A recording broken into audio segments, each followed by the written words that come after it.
ప్రశ్నిస్తే చంపేస్తారా? కాలు విరగ్గొడుతున్నారు, జైలుకు పంపుతున్నారు. మీరు చేస్తే ఒకటి, మేం చేస్తే మరొకటా? ఇంకా మీరు మారరా? ప్రశ్నించే హక్కు నాకుంది. నన్ను చంపేస్తే ప్రశ్నించే గొంతులు ఉండవని అనుకుంటున్నారా? అది జరగని పని. ప్రశ్నించే హక్కు ప్రజలకు ఉంది. మా గొంతులు నొక్కి టీటీడీ చైర్మన్ పదవి దక్కించుకున్నారు బీఆర్ నాయుడు. ఉన్నతమైన పదవిలో ఉండి కూడా ఇంకా బుద్ధిరాదా అంటూ ప్రశ్నించారు వైసీపీ నేత, సినీ నటుడు పోసాని కృష్ణమురళి. ఏపీ వ్యాప్తంగా వైసీపీ సోషల్ మీడియా యాక్టివిస్టులపై పోలీసులు చర్యలు తీసుకుంటున్న నేపథ్యంలో తాజాగా పోసాని స్పందించారు. అయితే పలు మీడియా ఛానల్స్ పై పోసాని తనదైన శైలిలో రుసరుసలాడారు. పోసాని మాట్లాడుతూ ప్రశ్నించే గొంతుకలను నలిపి వేసేందుకు కూటమి ప్రభుత్వం కక్షపూరిత రాజకీయాలకు శ్రీకారం చుట్టింది. అందుకు కూటమి ప్రభుత్వ అనుకూల మీడియా వంతపాడుతుందని, అటువంటి చర్యల్ని మానుకోవాలని పోసాని సీరియస్ అయ్యారు.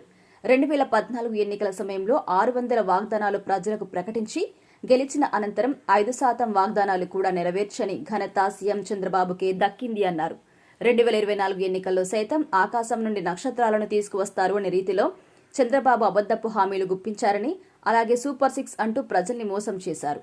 చంద్రబాబు ఇచ్చిన హామీలను ప్రశ్నిస్తున్న తమ పార్టీ సోషల్ మీడియా యాక్టివిస్టులపై కక్షపూరిత రాజకీయాలలో భాగంగా కేసులు నమోదు చేస్తూ అనేక ఇబ్బందులకు గురి చేస్తున్నారు. కేసులు నమోదు చేసి జైలుకు పంపడం, లేకుంటే కాలు విరగొట్టడం, చివరిగా గొంతు నిలిమివేయడం ఇదే తెలుగుదేశం పార్టీ నైజంగా మారిందన్నారు. టీడీపీ అధికారంలో లేని సమయంలో నాడు ప్రభుత్వాన్ని ప్రశ్నించా లేదా అంటూ పోసాని ఆగ్రహం వ్యక్తం చేశారు. అనుకూల మీడియాను అస్త్రంగా మార్చుకుని తమలాంటి వారి గొంతుకలను నిలిమివేసేందుకు టీడీపీ విస్తృత ప్రయత్నాలు చేస్తుందని విమర్శించారు. తాను భారతదేశ పౌరుడిగా తనకు ఉన్న హక్కు ద్వారా ప్రశ్నించడం జరుగుతుంది అన్నారు. పూర్వం ఎవరైనా ప్రశ్నిస్తే ఆ ప్రశ్నకు సమాధానం వెతికే నైజం నాటి రాజకీయ నాయకులకు ఉండేదని, నేడు అందుకు భిన్నంగా ప్రశ్నించే వారిని ఇబ్బందులకు గురి చేసే స్థితి ఏపీలో ఉందన్నారు.